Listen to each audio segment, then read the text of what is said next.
ਅੱਛਾ ਤੁਹਾਨੂੰ ਪਤਾ ਬ੍ਰੇਕ ਚ ਕੀ ਹੋਇਆ? ਕੀ ਹੈ? ਨਿਮਰਾ ਰੋ ਰਹੀ ਸੀ ਵਿਚਾਰੀ। ਕਿਉਂ? ਅਥਰੂਆਂ ਨਾਲ ਰੋ ਰਹੀ ਸੀ ਕਸਮ ਹੈ। ਵਜ੍ਹਾ? ਕਹਿੰਦੀ ਸਾਰਿਆਂ ਨੂੰ ਬੋਤਲ ਪਿਆਈ, ਮੈਨੂੰ ਪਿਆਈ ਨਹੀਂ ਕਿਸੇ यार ਨਹੀਂ ऐसी कोई बात नहीं है।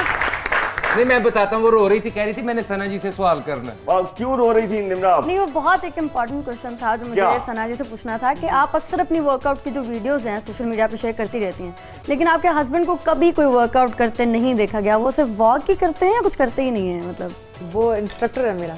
अच्छा। वही मुझे करवाता है एक्सरसाइज। खुद नहीं करते? इसलिए वो थक जाता है ना, क्या बस ये करो वो करो, उसके बाद कहता है नहीं मेरे में इतना स्टाइल नहीं, तुम बनाओ अपना।